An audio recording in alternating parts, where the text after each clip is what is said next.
성탄절 첫째 주일입니다. 이 땅에 살아가면서 세 종류의 사람이 있다고 합니다. 불행한 자가 있어요. 이 사람은 겨울을 지내면서 겨울을 만족하지 않고 여름을 기다려요. 여름 왔으면 여름 때가 되면 또 여름 때문인 줄 알아요. 아이고, 언제 겨울이 오지? 만족하지 않아요. 자꾸만 또 좋은 것을 추구하며 내 삶을 만족하지 않아요. 불행한 사람입니다. 그러면 행복한 자는 누굽니까? 겨울을 겨울답게 좋게 여기고 여름을 여름답게 좋게 여기는 거예요. 여러분, 여름이면 여름에 먹는 음식도 여름에 즐기는 것들이 과일, 수박. 저는 포도를 너무 좋아해요. 한꺼번에 내기하면 자신 있어요. 저는 한꺼번에 10알, 20알 넣다가 일이 나가고 저러고 이렇게 두루두루두루. 정말이에요. 여름에 그 얼마나 멋진 제철에 여름 되면 팥빙수, 파인추로 팥빙수는 죽여줘요. 난 제일 서운한 게 뭐냐, 10월달에 목사님 끝났어요. 나는 소망을 잃어버렸어요. 팥빙수를 안 한대요. 얼마나 즐거운 거예요. 또 여러분, 겨울 되면은 아세요? 겨울 되면은 김경희표 호떡이라고 하시는지 모르겠어요. 우리 아내가 못 먹게 하는데 저 몰래 가서 먹어요. 당이 좀 올라가도요, 먹어야지 힘을 얻어요. 그 씹을 때 그 안에 씹히는 맛 죽여줘요. 인생을 살아가면서 여러분, 봄은 봄다운 하나님의 계절이 있어요. 어떤 지역에 사면은 러시아나 이쪽 여러분 남부에 가면 백야라는 게 있습니다. 6개월 동안 계속 빛이요. 이거 견디기 어려워요. 우리에게는 그러나 여러분, 참 봄도 있고 여름도 있고 가을도 겨울이 있다는 게 얼마나 축복이에요. 여러분, 지혜자는요, 어떤 사람이냐, 겨울에 여름을 준비하고 여름에 겨울을 준비해서 유비무환의 사람이에요. 제 옷 입는 것이요, 주로 상설 매장에서 사요. 우리 아내가 상설 매장 가야 된대요. 나는 안 가고 싶은데요. 반값이래요. 1년 지난 거 사기로.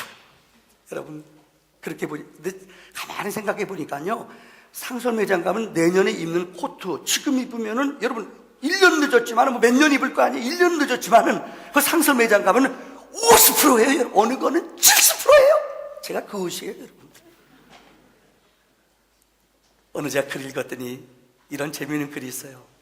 어느 어머니가, 요새는 딸들을 참 딸든 사람들은, 딸 둘 난 사람들은 금메달이에요. 아들만 둘 난 사람은 목메달이에요. 그러니까 우리 집도 보니까 어머니한테 옷 사주고 이런 사람, 미국 옷도 사주는 분은 딸들이, 며느리는 별로 없더라고요. 좀 찔리세요, 좀. 내 며느리가 아니라 이 딸이요, 어머님, 이 여름에 상설매장에 가서 50%, 80%짜리요 미국 옷도 사줬어요. 근데 어머니가 이것을 옷장에다 걸어놓고요, 계속 기도하고 있어요. 빨리 겨울이 오게 해 주시옵소서. 이게 행복한 사람이에요. 인생을 살아가면서 여러분, 세상의 미물인 짐승도 겨울나기를 합니다. 겨울나기 동물들이 겨울나기라는 첫째 성은, 우리가 다시 첫 번째는 여러분, 이 철새라는 게 있어요. 자기 계절에 안 맞으면은 그 겨울을 나기 위해서 가을 때 되면은 기러기들은 아시죠? 남쪽으로 쭉 그 먼 곳으로 방향 어떻게 갔다 오는지 몰라요. 제비도 강남 갔다 온다는 얘기 있잖아요, 여러분들. 신비한 일이에요. 이뿐만이 아니라 사슴도 그렇대요. 그러니까 우리나라에는 사슴 많지 않아요. 기후에 따라 자기네 본능적으로 옮겼다가 돌아온대요. 두 번째는 겨울나기 하는 것 가운데 한 동면이라는 게 있어요. 동면 가운데 곰 알지요? 시컷 먹어놓고 겨울에 들어가서 이 굴이나 깊은 땅 파고 들어가 자요. 고슴도치도 그래요. 뱀도 그래요. 박쥐도 그래요. 이 생태학을 연구하는 사람들이 동물학을 연구한, 신비하대요. 어떤 짐승은 심장까지 먹는데요, 숨도 안 쉬고 한 몇 개월 살다가 톡 털고 일어난대요. 웃기는 거죠. 이거 신비한 거예요. 어떻게 그렇게 때를 따라서 그렇게 딱딱 맞춰 일어나고 깨나는지, 짐승도 하나님이 그런 본능을 줬다는 거예요. 세 번째는 더 신비한 게 이 새들이 털갈이 하는 거예요. 가을이 되면은, 여름 되면 털을 다 벗겨내요. 혹시 보셨어요? 와, 그걸 고속으로 차려한 거 봤더니 때가 되면 옷을 다 벗어버려요. 그리고 새 옷을 입어요. 겨울을 위해서 새 옷을, 털이 막 나요. 그래서 그 추운 날 영하 몇십 도가 돼도 새들은 버텨내요. 펭귄들 지나는 거 보셨어요? 자기네끼리 추운 날, 바람 부는 날 지네끼리 뭉쳐 있어요. 끄떡없이 견뎌.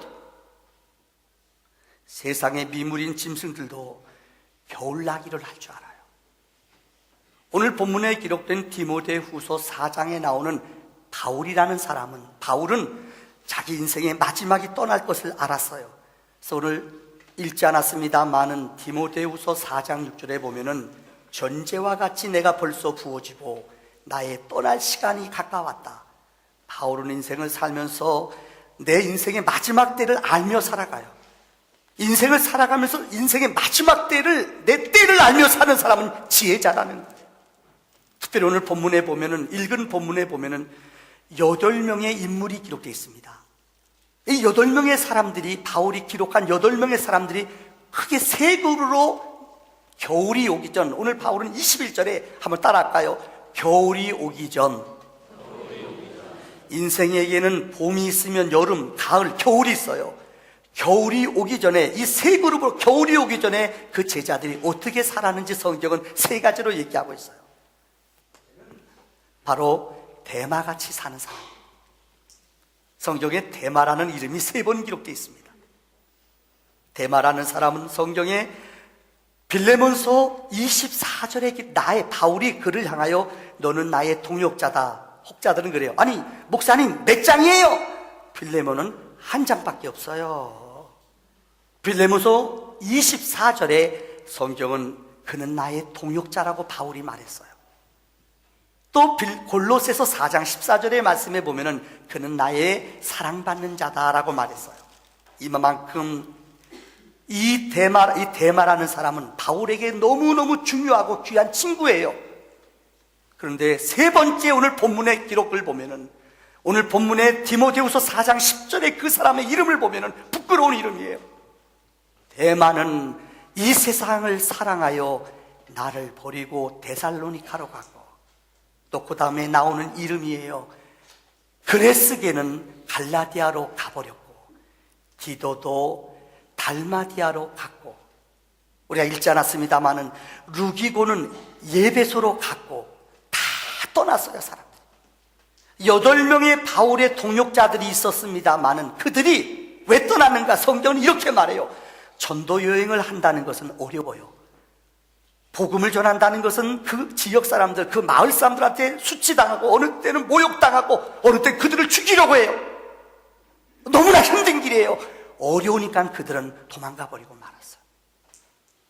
또 하나는 오늘 본문에 이 세상을 사랑해서, 여러분 복음 전하다가 이 세상에 좋은 것들이 많아요. 세상에 날 유혹하는 것들이 많아요. 그러니까 이 땅의 것을 보고 하늘의 것을 버려버리고 도망가 버리는 거예요. 그래서 그들은 다 떠났다는 거예요. 이게 대마 같은 사람이에요. 제가 아는 어느 나이 많으신 은퇴하신 목사님, 이제 거의 90이 됐어요. 얼마 전에 그 어른을 찾아뵀더니 그분이 저한테 2가지 얘기합니다. 첫째는 나이가 들면은 외롭대요. 어르신네들 계시죠? 나이가 들면 외로워요. 진짜 점점 이 전화부에 써놨던 동창회 같은 친구들이 하나둘 사라져버려요. 그러니까 말할 사람이 없어요. 내가 누구랑 말할 사람이 없어요. 이게 외로운 거예요. 정말 여러분, 외로움이라는 게, 이 노인이 되시면 홀로 산다는 게, 홀로 계신 어른들 계시지만은 참 힘드셔요. 외롭거든요. 같이 옆에 말동무가 있고 나랑 마음이 통하는 사람이 있다는 것, 부부간에 여러분 사랑하는 아내가 함께 있다는 것, 남편이 있다는 것, 이건 너무나 큰 축복이에요. 말할 친구, 이웃을 점점 잃어버리는 것, 전화가 오는 것이 없다는 것, 이게 외롭대요. 두 번째는 육체의 겨울이 있대요. 나이가 드니까 장사가 없대요.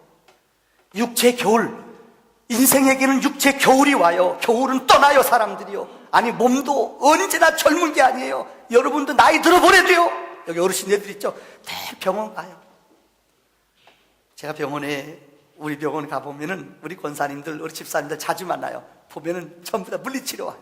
그렇죠? 와가지고 기다려. 오랫동안 기다려. 몰라요. 나이가 들면 이렇게 아파요, 몸이. 그래서 무릎이 시렵고요. 마디마디가 아파요. 여러분 안 그럴 것 같아요. 제 설교를 준비하면서 가만히 생각해 보니까 우리 교회도요.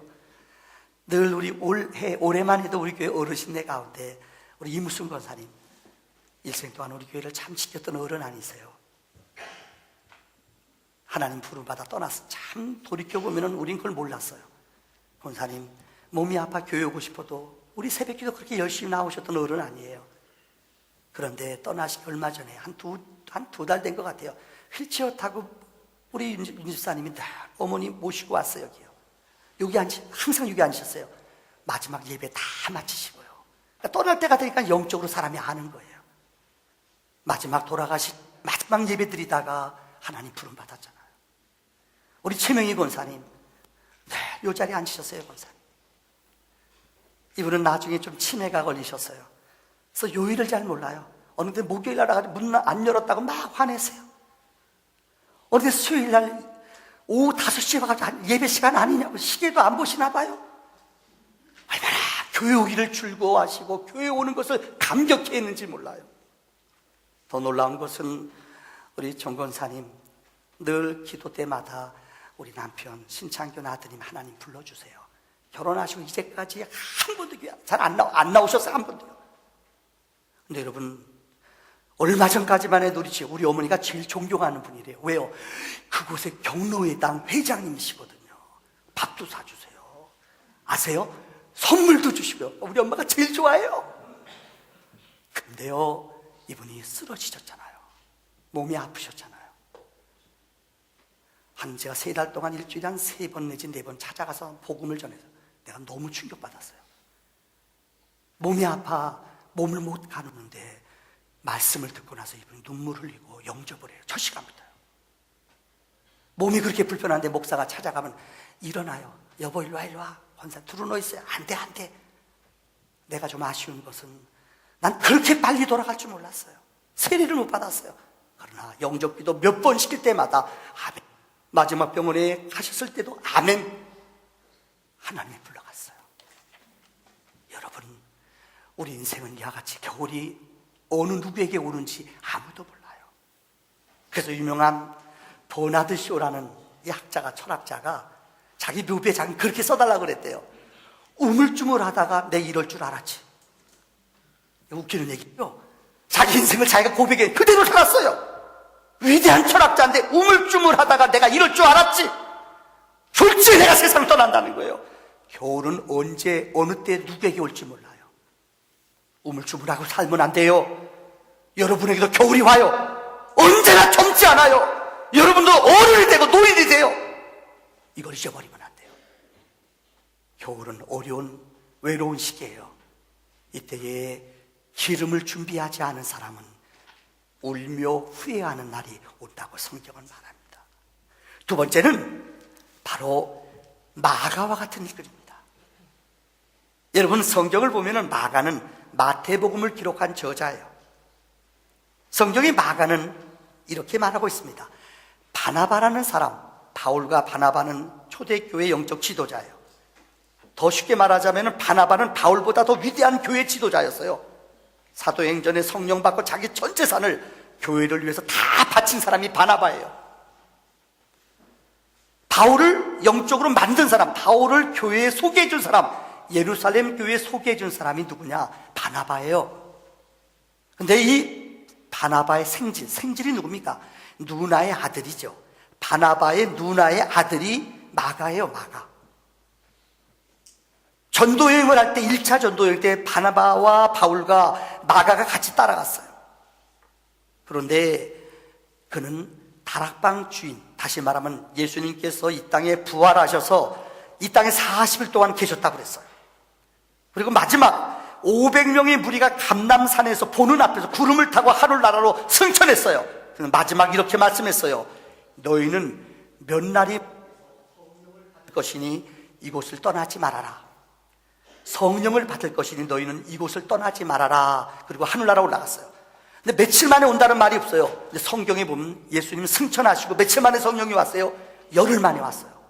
500명의 머리가 500명이 모여 있는데 하루 이틀 지나도 안 와요. 그러니까 사람들이 도망가요. 힘들어요. 그 자리에 있는 게요. 그래서 뿔뿔이 흩어지고 마지막 120문도가 남았을 때 성령이 그곳에 임했어요. 그 집이 어디냐? 마가의 다락방이에요. 제가 그곳에 갔다 왔어요. 여러분, 라이브 설교를 듣습니다. 120명 들어갈 정도예요. 더도 못 들어가요. 그러니까 500명의 무리들이 그곳에 들어가기 힘들어요. 다 도망가 버렸어요. 그러니까 마가의 집은 부자예요. 자기네 집 다락방이 120명 정도 들어갈 정도, 얼마나 큰 집이에요. 부잣집이에요. 이는 부자들이에요. 사실 신앙생활 하다 보면은 좀 죄송한 얘기 같습니다만은 이 부자가 천국 가는 게 참 어려워요. 지식이, 스펙이 뛰어난 사람들이 하나님 믿는 게 정말이에요. 어려워요. 왜요? 의지할 게 많거든요. 붙잡을 게 많거든요. 제가 얼마 전에 말씀 하프타임이라는 노래를 만든 박진영이라는 사람이 그러잖아요. 놀 만큼 놀아봤어. 먹을 만큼 잘 만큼 잡았어. 그런데 내 마음이 왜 공허하고 내가 왜 이렇게 불안한지 몰라. 오늘 본문의 마가는 부잣집 아들이래도요. 그래서 어려움, 복음을 전하는 게 어려워요. 너 예수 믿는 사람이지 핍박해요. 죽이려고 그래요. 그러니까 마가는 성경을 도망가 버리고 말았어요. 도망갔어요. 그래서 나중에 이 사람이 성경을 보면 마가가 나중에 나가복음에 보면 후회하고 누이치고 돌아와요. 그래서 2차 전도행을 바울과 바나바가 하려고 그러는데 마가 때문에 싸움이 벌어졌어요. 왜요? 바울은 그를 안 데려간다는 거예요. 안 돼. 위험할 때 도망가는 사람을 어떻게 믿고 데려가냐고. 안 된다는 거예요. 나 바나바는 자기 생질이거든요. 데려갑시다. 용서합시다. 싸움이 벌어졌어요. 그래서 결국 나누어져요. 2차 전도 여행을 떠날 때 바울은 실라라는 사람과 갔고 바나바는 마가를 데리고 갔어요. 그 장본인이 마가예요. 그에 대한 미운 감정, 안 좋은 감정이 있어요. 근데 오늘 감옥에서 마지막 디모데에게 편지를 쓰면서 바울이 쓴 마지막 서신이에요. 바울은 오늘 본문의 말씀에 마가를 내게로 데려오라 라고 11절에 말해요. 한번 따라합시다. 마가를 데려오라. 이 말은 무슨 말이에요? 그를 용서해 준다는 거예요. 오늘 본문에 기록된 14절에 알렉산더가 내게 많은 해를, 알렉산더는 구리 세공업자로 부자였어요. 근데 바울이 복음을 전하는데 너무나 손해를 입히고 고통을 많이 줬어요. 근데 오늘 보면 그 다음 절에 보면은 그러나 허물을 저들에게 돌리지 마라. 용서하며 화해하라는 거예요. 인생의 겨울이 올 때 특별히 한 해를 마무리 짓는 오늘 마지막 주일입니다. 사랑하는 성도님들, 할 수만 있으면은 마음을 푸세요. 아니, 마음에 응어리진 거, 마음에 부딪히는 것들이 있어요. 이거 빨리 풀어내세요. 이거 풀어내지 않으면 내 육신이 아파요. 치료하는 사람들, 병원에서 의학을 하는 의사분들이 그래요. 마음의 미움의 병과 원망의 병이 마음에 가득하면요, 이걸 못 고친대요. 저 어제 설교 마치고 교회에서 기도하고 마지막 올라가서 일기예보 보려고 탁 보다가, 죄송합니다, 대찬 인생이라는, 저녁에 보다가 간증이 나와서 그냥 나도 끌려서 봤어요. 나이 드신 분은 알 거예요. 김성희라는 유명한 영화배우예요. 옛날에요. 혹시 보신 분 있어요? 본 분 저랑 똑같네요. 이 사람이 얼마나 인기가 좋았는지, 좋은 대학 다녔대요. 학교 때 정교회장하고 반장, 명문대학 들어갔대요. 그래서 술값 얻으려고 친구, 너 인물 좋으니까 너 영화배우 나가봐. 그래서 몇백 대 1인데 뽑혀가지고 MBC 탤런트가 됐대요. 근데 이 사람이 24살 때 재벌 여자를 만났대요. 재벌. 그 집에 들어가려면 옛날에요. 그 집에 들어가려면 여러분 소외감 느끼지 마십시오. 입구에서 그 집까지 집 앞까지 들어가려면 몇 분을 걸어 들어간대요. 수영장 주고 옛날에요. 결혼했대요. 부자랬어요. 살고 났더니 거짓말이 아니라 1년 지나니까는 원수같이 싸운대요. 원수같이 싸운대요. 패기 시작했대, 부인을요. 얼마나 화가 나는지, 자기 똑똑한데 저같이 돈 많으니까는 알아야 되는데 이해가 안 되는 거예요. 그래서 부인하고 말도 안 하고 외국 유학 갔대요. 3년 동안. 이런 놈이 어디 있어요? 놈이죠. 갔다 와서 돈을 벌었대요. 1년 동안 500억 벌었대요. 왜요? 머리가 워낙 좋으니까요. 이 컴퓨터 개발해가지고 500억 벌었대요. 대박. 3년 동안 이걸 누렸대요. 집도 안 돌보고요. 그러다가 외국 유럽에 투자하다가 도둑을 만나서 다 날려버렸어요. 50억 빚졌대요. 술 먹고 와서 애들 팼대요. 애들이 가출하더래요.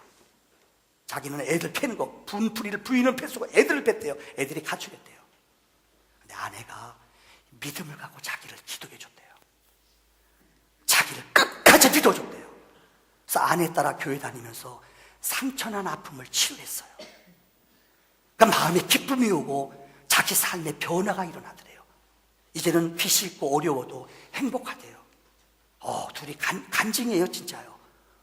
그러니까 그 마음, 자기 마음속에 미운 마음, 분노의 마음, 애를 때린 게 막 은혜가 성령이 임하니까는 그 자막, 공용방송이기 때문에 잘 그 표현을 안 해요. 마지막 딱 보니까 아버지 학교 참석하고 또 이렇게 어제 보셨어요. 교회에서 간증하는 프로가 나왔어요. 그러니까 그런 얘기를 못 해요. 근데 자기는 종교의 힘을 통해 너무너무 그분이 내 안에 들어오니까는 마음이 편안하다. 내 죄인임을 알게 되고 눈물이 자꾸만 나온대요. 막 울어요, 그 자리에서도. 아내가 손 만져줘요. 괜찮아요, 뭐. 앞이 있잖아. 따라합시다. 괜찮아. 다시요, 괜찮아. 안 괜찮은 사람 두 사람 있네요. 다시요, 괜찮아. 우리는 내일이 있잖아. 아세요? 너무 행복해요. 근데 이분이 하는 말이 자기한테, 이번에 김성일이라는 분, 인터넷 들어가 보세요. 자기한테 십몇 년 만에 길이 열렸대요. 탤런트 광고가 들어왔대요. 대박. 며칠도 하나 없었어요. 근데 은혜 받고 성령 받으니까는 마음이 편해지더래요. 주님이 내 마음이 오시니까 하나님이 내 길을 책임져 주더래요. 이게 용서의 마음이에요.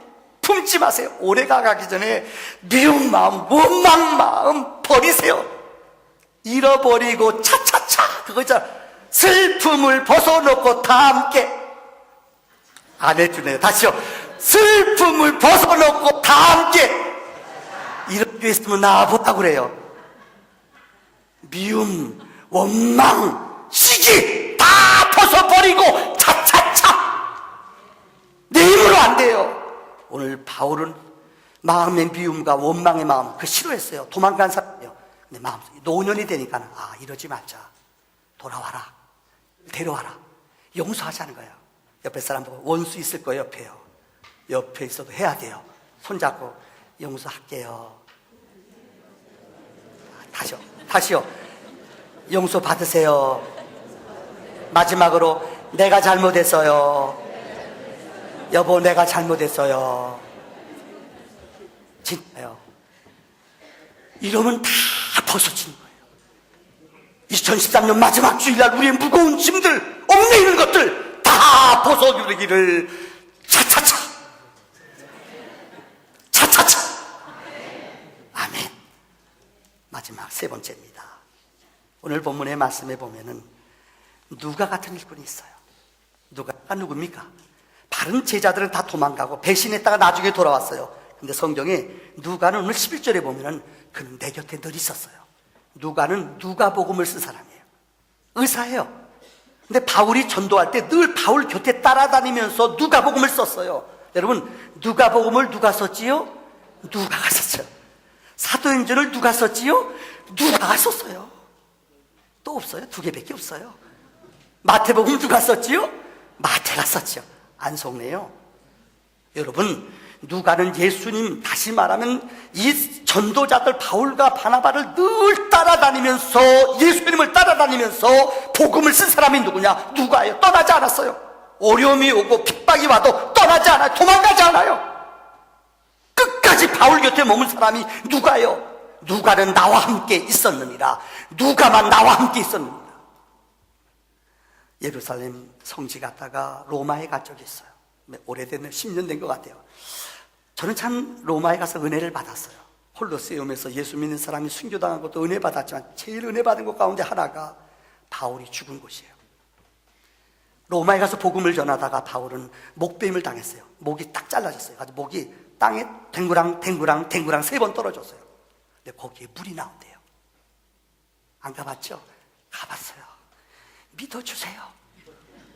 거기에 물이 터져. 거기다 예배당을 지었어요. 그 예배당이 바로 바울 교회예요. 거기 바울의 무덤이 있어요. 거기다 예배당을 지었어요. 더 감동이 되는 것은 오늘 본문의 바울은 디모데한테 편지를 썼거든요. 자기가 낳은 아들, 바울은 결혼 안 했어요. 근데 자기가 영적으로 낳은 아들이 디모데예요. 근데 여러분, 그 가이드가 그래요. 이 바울의 묘비 그 아래 깊은 곳에 누가 묻혔느냐? 디모데가 묻혔대요. 이게 감동이 됩니다. 바울이 영적으로 낳은 아들 디모데는 그 스승을 따라 늘 일생 동안, 오늘 본문에 바울이 마지막 이제 죽기 바로 직전이에요. 디모데야, 겨울이 되기 전에 너는, 겨울이 되면 얼어버리거든요. 지중해 가요. 너는 내게 빨리 와라. 올 때에 너는 내 옷을, 바울이 가난하고 힘들었어요. 내 옷을 갖고 오고, 다시 말하면 가죽으로 된 성경을 갖고 내게 와라. 믿음의 아들을 보기 원했고, 마지막 바울이 죽기 전에 디모데를 보며 그를 위해 편지를 쓴 게 오늘 본문의 내용이에요. 근데 그는 죽은 다음에도 그 주인을, 바울을 지켰던 믿음의 사람이에요.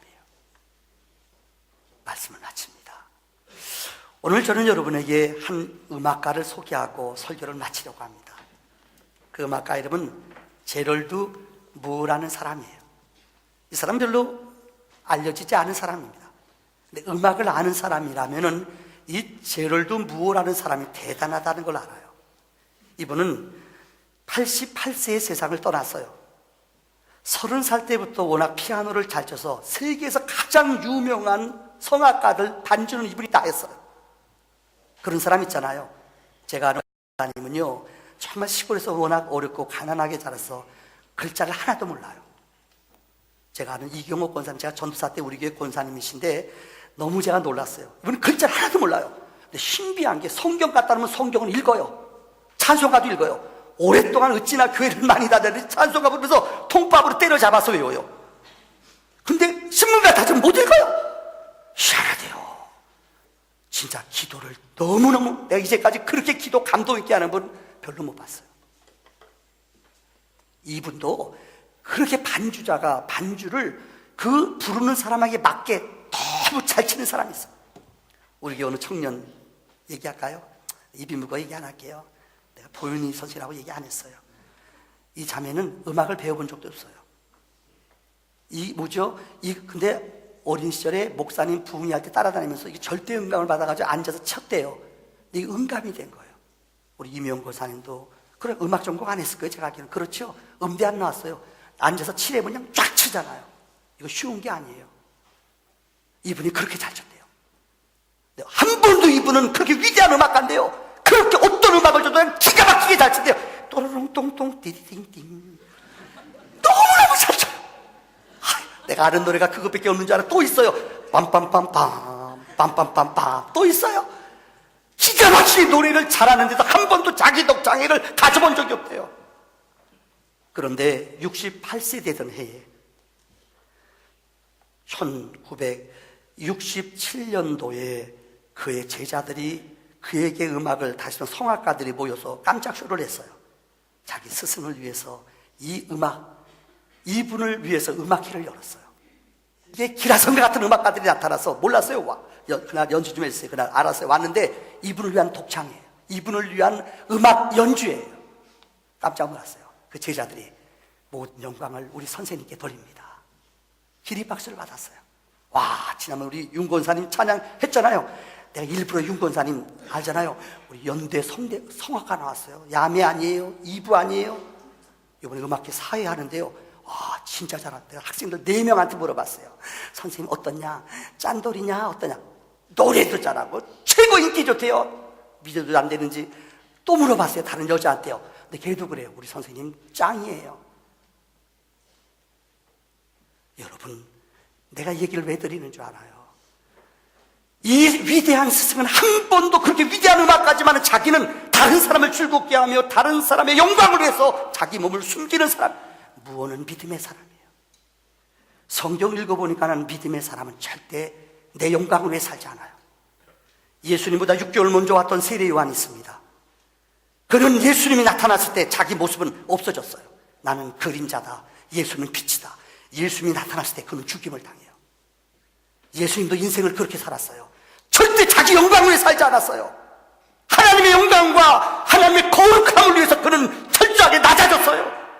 하나님의 영광을 위해서 그는 죽임을 당했어요. 하나님의 보호자의 자리를 버리고 이 땅에 왔어요. 저는 이 말씀을 준비하면서 어제 강대상에 엎드려 하나님께 정말 울며 기도해요. 하나님, 내가 올 한해 목회하면서 내가 혹시 하나님의 영광을 뺏지 않았습니까?